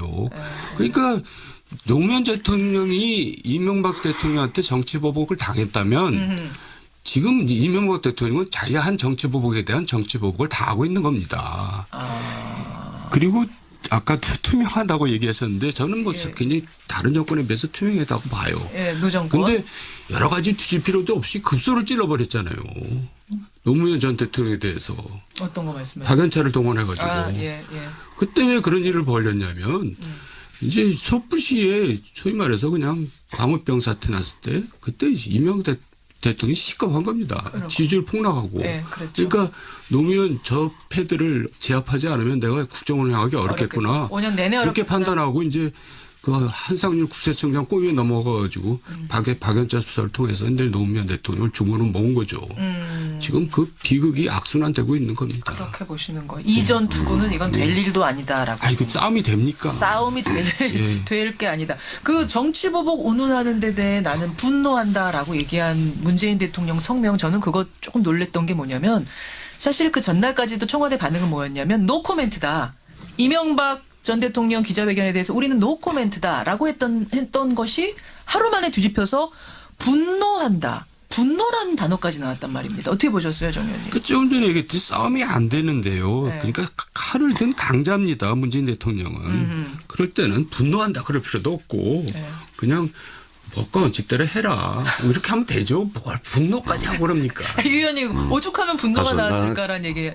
문재인 대통령이 노무현 대통령 돌아가셨을 때도 차분하게 대응했던 분인데 지금 분노라는 단어를 전 쓰는 걸 보면서 의외다 생각이 들었거든요. 이렇게 감정 표현을 막 하는 분이 아니잖아요. 글쎄요. 원래 상당히 절제하고 감정을 잘 안 드러내는데 아마 어제 그 성명에서는 뭐 좀 이해는 가요. 문재인 대통령의 문재인 대통령 성명? 그 반응이 이해는 가지만은 지금 거긴 힘이 있는 데고 아까 정 의원 얘기대로 지금 이명박 대통령 그 전임 대통령이란 말이죠. 꼭 저런 반응을 이해는 가면서도 꼭 보일 필요가 있었을까 하는 뭐 생각은 같아요, 저도. 그래요. 예. 제 눈에는 그 분노했다는 게 결국 표적 청산을 하고 있다는 걸 반증하고 있다고 보여지는데. 그 단어가 좀 참아줘야 된다라고 생각하세요, 오히려. 진짜 이럴 거야, 이제 확실하게 해줘.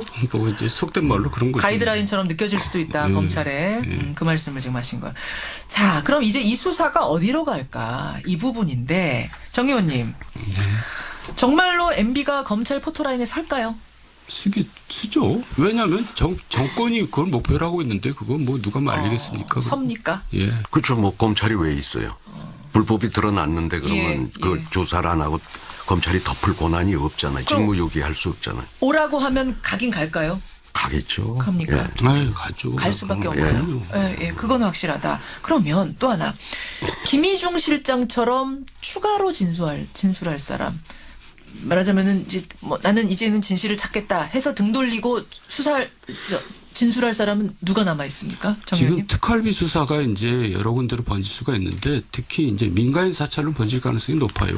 민간인 그러니까 MB 정부 때 벌어졌던 민간인 사찰. 김진모가 받았던 돈이 이제 그 당시 민간인 사찰 벌어지고 재판 벌어질 때 무마용으로 이제 많이 쓰여졌다는 거 아니에요? 그렇죠. 뭐 심지어는 이제 변호사 비용까지 이제 대줬다는 얘기인데. 뭐 제 추측입니다만은 그러면 이제 민간인 사찰로 가면 어떻게 되느냐? 그때 다 민간인 사찰을 덮었거든요. MB 정부에서. 뭐 호텔에서 불러다 조사하고 컴퓨터는 다 디가중시키고 그런 수는 엉터리 수사를 했는데 그 수사를 다시 하다 보면 이제 그 당시 뭐 수석이었던 권재진 전 장관이나 뭐 이용호 비서관이라든가 이런 사람들이 다시 나옵니다. 그러니까 그 사람들에 대해서 다시 또 압박을 하면 또 무슨 얘기가 나올지 모르는 거죠. 그 당시 그 상황을 누구보다 잘 알고 있는 그 사람. 민간인 사찰에 대해서 우리가 관가하고 있는데 그게 가장 악랄한 블랙리스트입니다. 그 대상이 됐던 게 정도원 전 의원 제가 1차 대상이었죠. 1차 민간인 사찰 받으신 그러니까 분이죠. 그거는 뭐냐면 MB에 대해서 비판하는 자들은 뭐 분야를 막론하고 지고화를 막론하고 사찰한다. 이게 저 민간인 사찰이거든요. 그러니까 가장 악랄한 블랙리스트였습니다. 우리가 박근혜 정부 블랙리스트에 분개하는데 이거는 뭐 그거에 한 10배에 해당되는 블랙리스트죠. 될 것도 아니다. 예. 거기가 한번 터지면. 뭐 미행하고 뭐 별짓을 다 했습니다. 그때. 그러면요. 특활비로 이렇게 됐는데 특활비 다음은 민간인 사찰이군요. 그렇게 되는 거군요. 지금 실제로 그 최종석 뭐 전 행정관이 뭐 가서 조사받고 나왔다고 기사도 나오고 그러더라고요. 그러니까 그 사람 누구예요, 최종석은? 저 민간인 사찰 담당했던 청와대 행정관이죠. 담당자. 그럼 그 사람들 권재진, 이영호, 최종석 이런 사람들이 입 열기 시작하면 김희중 실장급의 뭔가 터질 수 있다. 뭐 그급은 아니지만은 이제 민간인 사찰이라는 것 자체가 사람들이 잘 모르고 그런데 그게 또 하나의 핵이죠. 핵폭탄이죠. 핵폭탄이 그다음 핵폭탄 민간인 사찰이 될 거다. 그저 끔찍한 짓들을 많이 한 거예요. 그때 그 조사하면서. 그러니까 뭐 거의 그 악당들이 그러니까 영포 출신 영포 라인들이 모여가지고 정권을 호위한다 그러면서 그렇게 이제 온 사회를 상대로 사찰을 했는데 또 그들이 벌인 짓이 그것뿐만이 아닙니다. 각종 이권 청탁, 인사 청탁을 하다가 안 들으면 또 그 사람을 상대로 사찰을 하거든요. 그게 무슨 말씀이에요? 공기업에 이 사람 하나 꽂아줘 했는데 거기서 안 꽂아주면은 그 공기업 사람들 막 사찰해요? 사장들? 미행해가지고 비리케해가지고 쫓아내고 이제. 그런 일이 부지기수입니다. 그런 게 국정농단이죠. 이게 터지기 시작하면 박근혜 전 대통령 때 블랙리스트는 될 것도 아니다. 그래서 오죽했으면 제가 이건 정권을 잡은 게 아니라 이권을 잡은 거다 그렇게 얘기했겠어요. 그렇군요. 오늘 뭐 경천 동지할 얘기들을 여러 지금 정두원 전 의원이 하고 계시는데 아까 그 경천 동지 3가지요. 그거 조금 얘기해 주시면 안 돼요? 그건 제가 죽기 전에 얘기할 테니까 그때 저 병실로 꼭 오세요.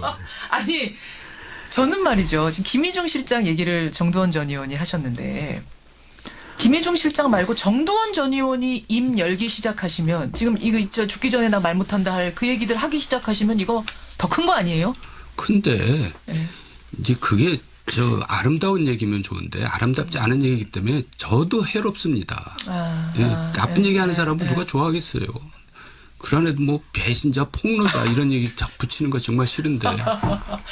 알겠습니다. 경천동지 3가지는 분명히 있다. 이 말씀을 지금 하셨어요. 그리고 민간인 사찰이 이 다음 핵폭탄이 될 것이다. 유 의원님 이 수사 어떻게 될 거라고 보세요? 그래서 뭐 어제 검찰총장도 뭐 원칙대로 하겠다고 했으니까 뭐 원칙대로 하겠죠. 네. 드러난 걸 뭐 어떻게 정치적인 고려 없이 하겠죠. 그럼 MB 측에 쓸 수 있는 카드는 뭡니까 이럴 때? 예? 카드가 없다니까. 그러니까 없어요. 저는 그야말로 저기 커밍아웃 해서 털어라 다. 다 터는 게 털고 용서를 구해라. 국민에게 용서를 구하는 게 좀 명예를 찾는 길이 아니냐. 그러고 국민을 덜 참담하게 만드는 게 아니냐. 그런 생각 그렇게. 그러니까 MB 측에서 착각하지 말아야 될 게 일종의 여론전일 수 있고 이걸로 인해서 이제 보수층의 뭐 결집을 이제 꾀하겠다 뭐 이런 해석도 나오는데 그게 착각이란 얘기예요. 이미 MB를 지지했던 사람들 다 떠났습니다. 그런가요? 그나마 박근혜 전 대통령은 뭐 태극기 세력이라도 있지 MB는 그것도 없습니다. 태극기도 없다 MB는. 외로운 존재인데 뭐 어디다 대고 여론 조성을 합니까? 그러니까 착각을 하고 있는 거죠. MB가 쓸 수 있는 카드는 사실상 정 의원님 없다. 없죠. 그 있어도 소용이 없습니다. 왜냐하면 노무현 전 대통령이 돌아가셨거든요. 그러니까 돌아가신 분에 대해서 험담을 해도 이제 그거는 사람들한테 별로 영향을 못 줘요. 영향도 못 주고. 이렇게 여론전 해봤자 사람은 모이지도 않고. 착각한다니까요. 착각하고 있는 거죠. 이미 다 지나간 일이 됐고 죽음으로써 다 덮여지고 용서받고 그런 겁니다. 알겠습니다. 그래서 부활하지 않았어요. 그래서 부활한 겁니다. 지금 문재인 대통령이. 그 죽음으로써 부활한 겁니다. 근데 그걸 어떻게 이제 거꾸로 되돌릴 수가 있겠어요. 알겠습니다. 유 의원님 청와대 쪽이랑 연락 자주 하시잖아요. 자주 하네요. 계시는 분들하고. 거기 분위기 지금 어떻대요? 처음에 조심스러워서 그 이명박 대통령 그 뭐 성명에 대해서 반응이 없었더니 오히려 문재인 대통령이 왜 아무 말도 안 하냐고 하면서 이제 저렇게 했다고 그러더라고요. 처음에 노코멘트 하자 이거였는데. 노코멘트 하자가 아니라 다들 그냥 이심전심으로 이게 조심스러운데 괜히 우리가 여기 코멘트 하기에 조심스러우니까 입을 다물고 있으니까 오히려 문재인 대통령이 저런 그 분노의 반응을 보였다는 거죠. 그러니까 싸움을 거는데 대응을 하면 똑같이 되는 겁니다. 급수가. 그럼 문 대통령에게 하는 조언은 이제 그냥 가만히 계시는 게 낫겠다. 그러니까 강자가 가만히 있어야지. 강자가 약자가 덤비는데 거기 대응하면 다 같이 급이 강자가 아니라 같은 급이 돼버린다. 그 급이 돼버린다. 그럼 MB 이명박 전 대통령에게 던지는 조언 마지막으로 한마디 해주시죠. 글쎄 좀 착각을 안 하셨으면 좋겠고요. 이제 저는 그분이 다스에 대해서 포기를 하느냐 안 하느냐 이제 그 결정을 먼저 내리고 이제 그 다음 일을 해야 될 것 같아요. 다스 그게 8조 되는 돈이 재산이거든요. 8조입니까? 8조 가치가 있죠. 크네요. 근데 그분들한테는 그게 생명보다 소중할 수 있어요. 이제 그 결정부터 한 다음에 이제 그 다음 결정을 해야 될 겁니다. 우선 할 게 그거죠. 딴 거보다. 그것부터 털어라. 그러니까 명예를 찾을 거냐, 그 부를 끝까지 그렇게 지킬 거냐, 그거죠. 그 마음 결정. 근데 그게 그 손바닥으로 하늘 가리는 일이라고요. 그건 결국은 다 나올 거고 또 알만한 사람 다 전 세상이 다 알고 있어요. 다스가 누구 거라는 걸.